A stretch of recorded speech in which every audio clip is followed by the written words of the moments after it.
Este sucio patriarcado se casó con el mercado. Consumimos, desechamos falsos modelos humanos, modelos prefabricados del amor y del orgasmo, modelos prefabricados de los buenos ciudadanos, realidades de mentira y desinformación. Voy de la misa al mall en mi zona de confort, aparatos que esclavizan, que confunden e idiotizan, modelos prefabricados, sentimientos enlatados. Pero somos tan humanos que nos hemos dado cuenta. Ya no aguantamos más mierda. Con el arte y con la ciencia, con pasión y con razón, seremos libres, humanas y humanos, y amaremos sin temor. Y aunque eso suene muy hermoso, es la realidad de pocos. A mí en verdad me duele que la gente no despierte, que respondan a los salmos: soy tu siervo, mi Señor. Que ellas no puedan casarse ni ustedes divorciarse, porque eso enoja a Dios.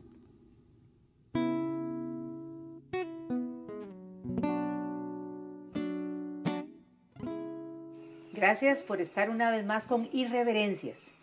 Hoy, de nuevo, un placer que nos acompañen, porque vamos a hablar de un tema en el que Irreverencias ha sido consistente a lo largo de 15 años, y es el Estado laico.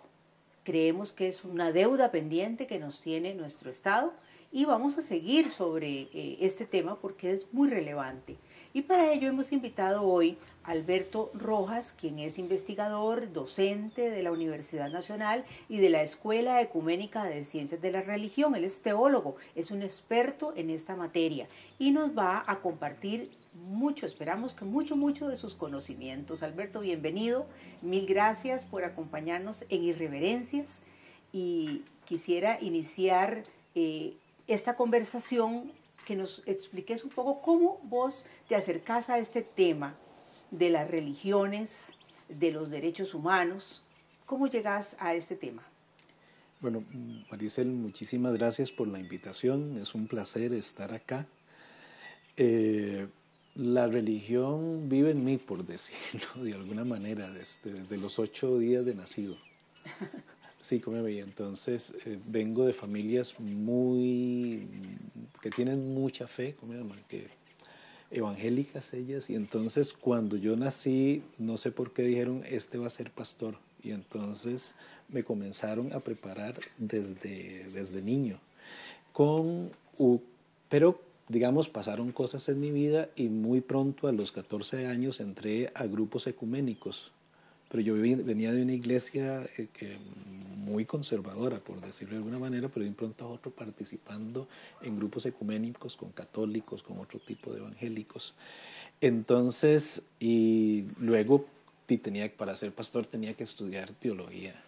Y comencé a estudiar teología, pero digamos muy influido por las teologías latinoamericanas, por todo el desarrollo de la teología en América Latina. Y eso fue abriendo otros intereses, otras perspectivas, otras maneras de entender la fe y otra manera de practicar la fe.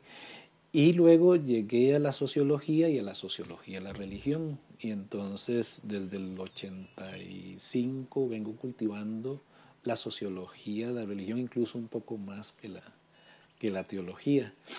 Y entender lo religioso es un poco como entender mi vida, pero más allá de eso, habían en esa época las teorías de la secularización que decían que la religión iba a dejar de ser importante para la gente, pero los que estábamos estudiando veíamos que cada vez la religión seguía siendo importante, y que a finales de los 90 y a principios de los años 2000 comenzaba a tener una injerencia en política y en la cultura y en el desarrollo social muy importante, y entonces eso nos motivó mucho a estudiarla, porque digamos nos ayudaba a entender la sociedad cómo se estaban construyendo los valores, cómo se construía la vida cotidiana de la gente, cómo se generaban dinámicas en donde lo religioso era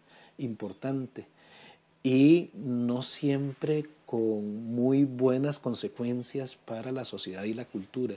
Entonces comenzamos, digamos que esa es como la historia de por qué estamos acá y por qué estudiamos el fenómeno religioso, pero siempre asociado a la vida social de las personas, a la política, a la cultura, a la economía incluso. Un Estado laico, ese es el tema que nos ocupa. ¿Por qué es importante que un país como Costa Rica tenga un Estado laico y políticas públicas que sean independientes de los dogmas y de las creencias religiosas? ¿Qué relevancia tiene eso? Bueno, uno puede hablar de muchos aspectos. Digamos, a mí me gustaría hacer uno que hace referencia a la esencia de ser evangélico, por ejemplo. Los grupos evangélicos que vinieron a América vinieron precisamente buscando un Estado laico. ¿Cómo que es eso? Bueno, los bautistas, los anabautistas y otros grupos religiosos en Europa tenían el problema de desarrollar su fe porque los estados eran religiosos, eran luteranos o eran católicos o eran anglicanos y no tenían la libertad para poder expresar libremente lo que pensaban. Entonces ven en América, ven la posibilidad de generar una vivencia religiosa diferente.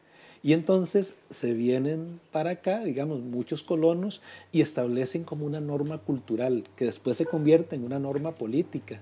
Y es, vea, aquí tenemos que separar Estado de Iglesia para que la gente tenga la posibilidad y la libertad de profesar lo que su conciencia le plantee. Y entonces en Estados Unidos vamos a plantear un nivel en donde todos los grupos religiosos van a tener pie de igualdad. En los 50 eso le van a llamar denominación. Entonces, bueno, y entonces, y lo que plantean es básicamente que esto es importante porque la decisión de fe, la decisión religiosa es profunda, profunda, profunda y no tiene que tener ningún tipo de coacción. Tiene que ser personal, no puede tener coacción política, no puede tener coacción económica, no puede tener una coacción cultural, tiene que ser una decisión plena y totalmente libre de la persona. Entonces, un Estado laico, un Estado religioso contraviene esa condición fundamental de la fe evangélica, por ejemplo, o de la fe de las personas. Entonces, vea que en la esencia misma del ser evangélico en América, precisamente para tener esa posibilidad de tomar decisiones, pues no tendría que haber ninguna coacción de ningún tipo de poder.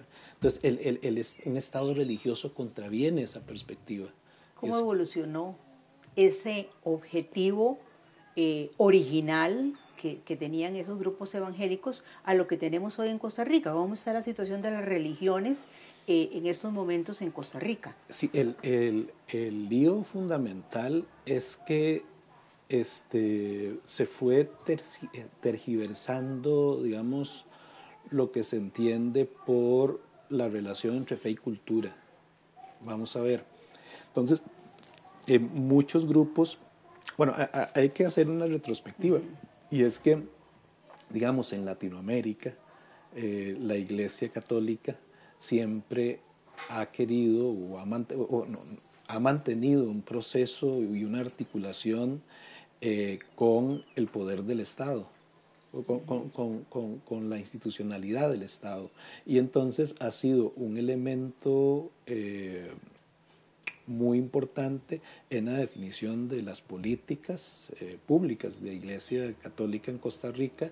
Por ejemplo, lo hizo hasta hace poco de una manera muy directa y afectaba decisiones del Estado acerca de política educativa, políticas de salud, y otro tipo de políticas y afectaba las decisiones fundamentales del Estado. Entonces, esto ha sido así desde la colonia en toda América Latina. Entonces, y eso le daba a la Iglesia Católica una posibilidad de desarrollo muy importante, y a los políticos que llegaban a la administración del Estado les daba la posibilidad de tener credibilidad y les daba la posibilidad de tener una adecuada justificación de lo que hacían. ¿Ves? Entonces, los grupos evangélicos, mientras eran minoría, no les preocupaba mucho el apoyo del Estado, sino que creían que su proceso fundamental iba a ser un proceso de convencer a las personas a través de la palabra hablada, de la palabra vivida. Eso era lo fundamental, que a partir del testimonio, a partir de la conversación de fe, iban a convencer gente. Pero, digamos, vieron el modelo, conforme iban creciendo, vieron el modelo de la Iglesia Católica y dijeron, nosotros también queremos eso que tiene la Iglesia Católica, porque no nos diferenciamos como organizaciones eclesiales. Entonces queremos exactamente lo mismo. Y entonces, algo que la Iglesia Católica temía, comenzó a también entrar en el temor de los grupos evangélicos latinoamericanos. Y es que si había transformaciones en la cultura, su posibilidad de predicación, su posibilidad de compartir la palabra iba a disminuir. O sea, que ellos iban a perder mucha cancha si la cultura cambiaba.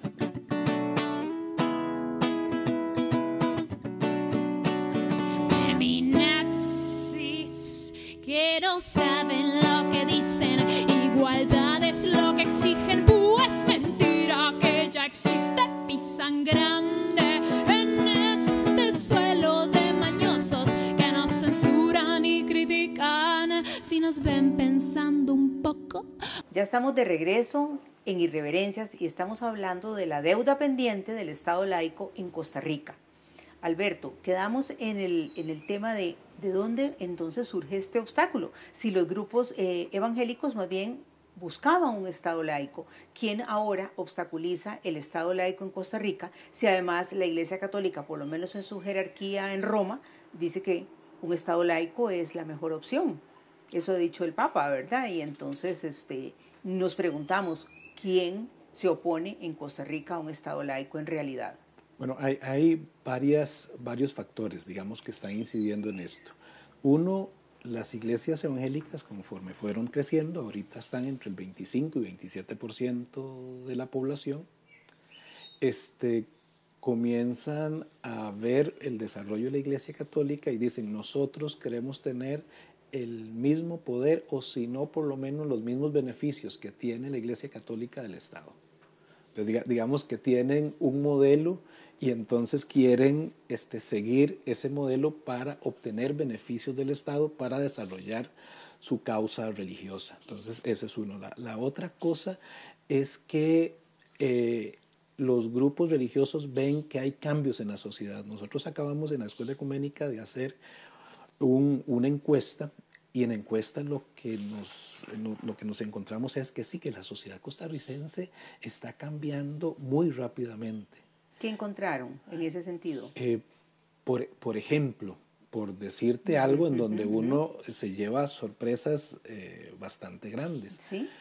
Uno se encuentra que, por ejemplo, la población costarricense está partida a la mitad, ¿verdad? Que hay como un 50% a favor y un 50%, o un 50% de aceptación y un 50% de rechazo de la homosexualidad, por ejemplo. Eso no era así.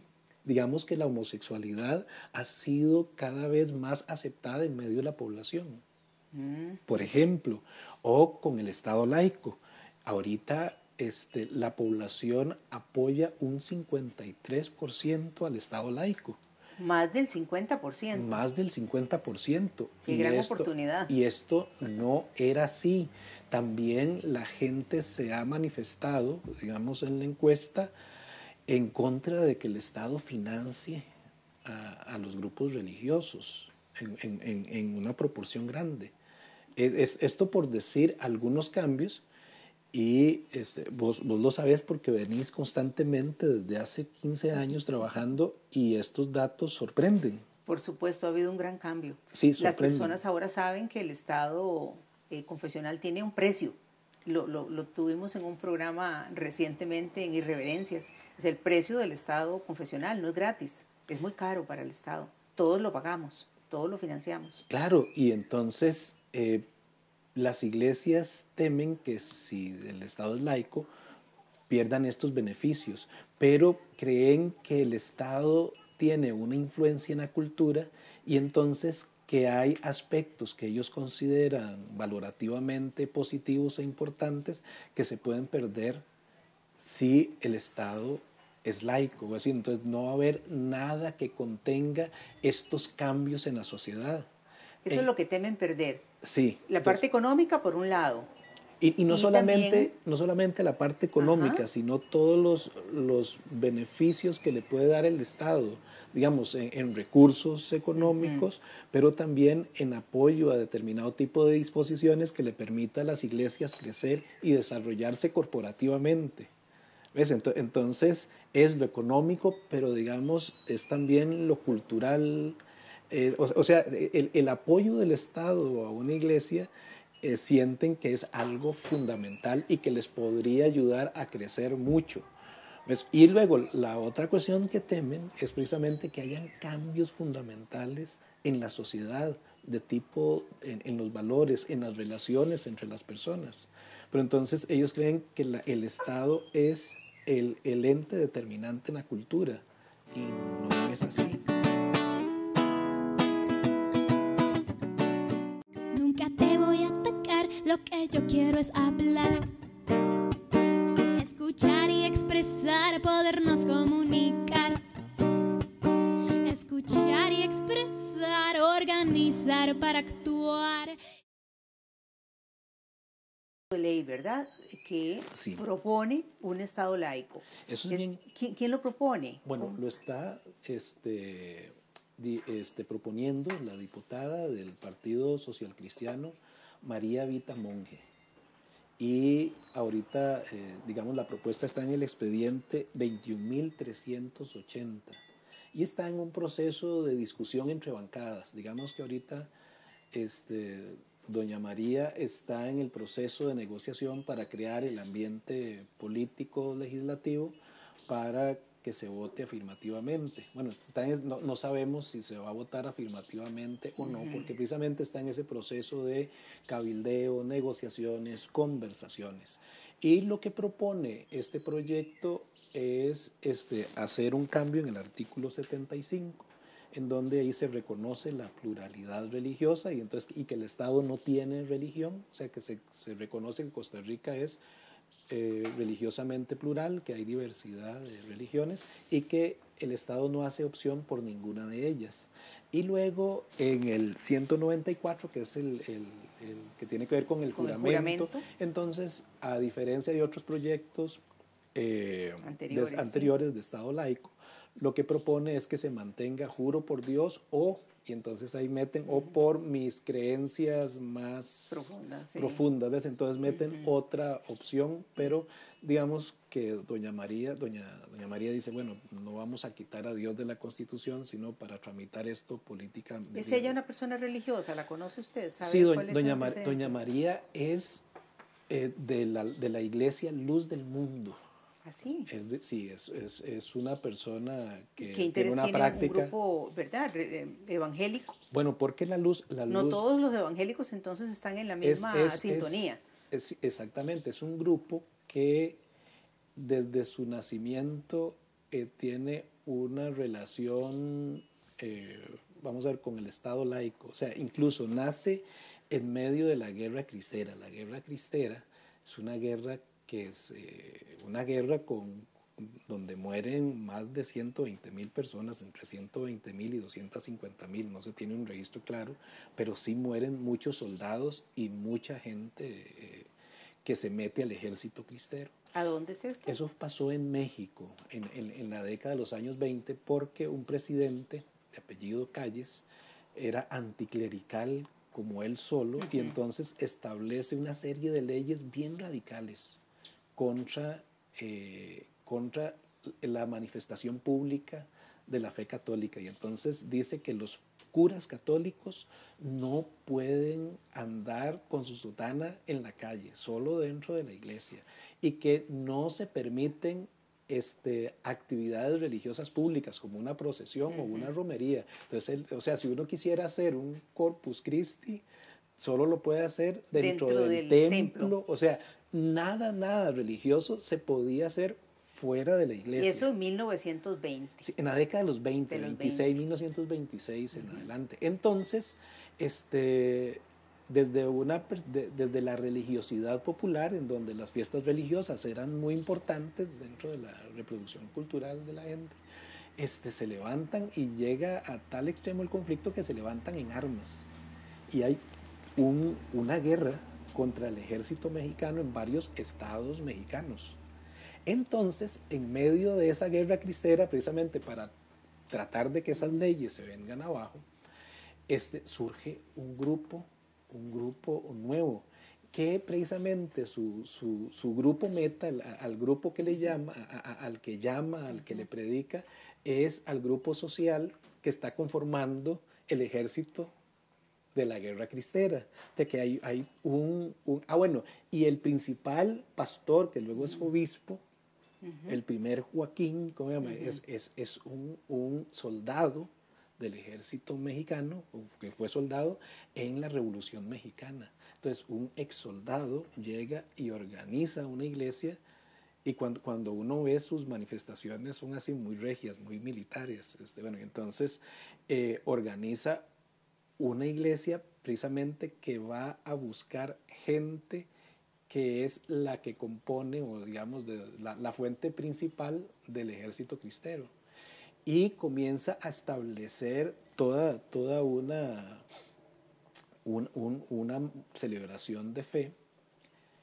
Y desde ese momento también comienza a establecer unas relaciones con el Estado mexicano. Y esas relaciones con el Estado mexicano se mantienen a través del tiempo hasta este momento.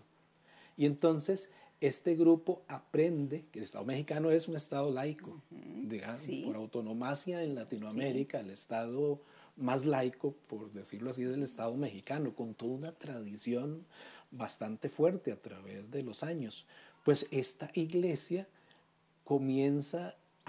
aprende a relacionarse de una manera adecuada con el Estado laico mexicano, y dice: a nosotros nos conviene más relacionarnos con un Estado laico que un Estado confesional, porque el Estado confesional va a favorecer a la Iglesia Católica, sobre todo en México. En cambio, el Estado laico nos sirve que no sea católico, que no sea nada, porque nosotros sabemos posicionar a nuestra gente en la administración del Estado. Ese es el origen de la Luz del Mundo, de la iglesia que hoy se llama la Luz del Mundo. Y la Luz del Mundo, entonces... ¿Cómo llega a Costa Rica? Bueno, llega porque ellos comienzan a evangelizar en toda Latinoamérica y en Estados Unidos, comienzan a expandirse, y aquí comienzan a formarse iglesias. ¿Es esa la iglesia que tiene un pastor en estos momentos acusado de violación? Sí, su obispo, el tercer, Nazón Joaquín. Joaquín es un apellido, sí. Entonces, Nazón Joaquín, el tercero, digamos, su abuelo fue el que fundó la iglesia, luego su papá,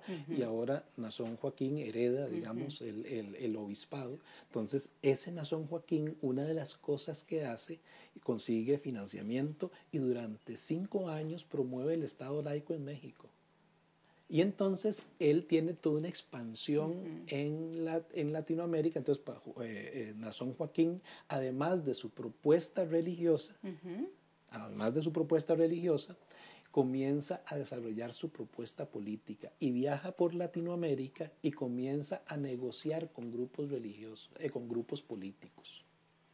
Y viene a Costa Rica. En Costa Rica estuvo en 1917. Conversando con bancadas, sobre todo con la bancada de Unidad Social Cristiana. ¿En 1917 o en el 2017? Perdón, sí, gracias. En el 2017. En el 2017. En el 2017 conversa con, sobre todo... Ahora está detenido. Sí, y entonces pasa el tiempo, ¿cómo llama? Y recientemente lo detienen en Los Ángeles, California, por abusos sexuales. Pero antes de eso, digamos, eso es muy, muy, muy reciente, antes de eso, una de las cosas que él quiere impulsar en Latinoamérica es el Estado laico. Y precisamente a partir de las personas que son adeptas a su fe y que están debidamente posicionadas en parlamentos o en el gobierno. Y entonces hace todo un proceso de incidencia política, de negociación política para que el Estado laico pueda impulsarse. Entonces, ¿Hay posibilidades en Costa Rica a un mediano o corto plazo de que tengamos realmente ya un Estado laico? Vamos a ver, puede pasar cualquier cosa, uno nunca sabe. Digamos que a nivel de población y opinión pública, el Estado laico está creciendo. A nivel político, todavía, digamos, a nivel político de Asamblea Legislativa, creo que nos hace falta camino.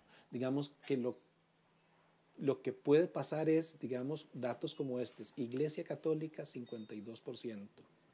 Es muy poco. Entonces ya no va a tener la misma influencia. Iglesia Evangélica, 27%. Pero entonces hay mucha diversidad tanto dentro de la Iglesia Católica, incluso hay obispos que quisieran un Estado laico dentro de la misma Iglesia Católica, que lo preferirían. Hay evangélicos que quieren un Estado laico, hay otros evangélicos que no. Digamos, el liderazgo, no hay una sola posición. No hay una posición, hay mucha posición. Digamos que ahorita en la arena política está en discusión, no se siente mucho, pero digamos que a nivel de opinión hay opiniones muy, muy variadas, pero digamos que el Estado laico en opinión pública va ganando poquitos espacios, pero todavía eso no llega a la decisión política, pero va a llegar, digamos, va a llegar y viene de camino. Digamos, si usted me dice, ahorita yo le veo pocas posibilidades en la Asamblea Legislativa, pero los cambios que está sufriendo el país, los cambios culturales, valóricos, políticos y de percepción de la población pueden augurar que en un tiempo, si se mantiene una lucha y se mantiene una estrategia clara y constante y se traslada esta opinión pública a la decisión política, si se encuentra el puente adecuado, el Estado laico tiene futuro, tiene un buen futuro. Es una excelente noticia, Alberto. Muchísimas gracias y un gran cierre para nuestro programa de hoy. Yo vine aquí a gritar, hombres, mujeres, cis, trans. Todo esto es el trasfondo de luchar por la igualdad. Y yo vine aquí a gritar, hombres, mujeres, cis, trans, a contarles mi verdad, pa' que busquen libertad.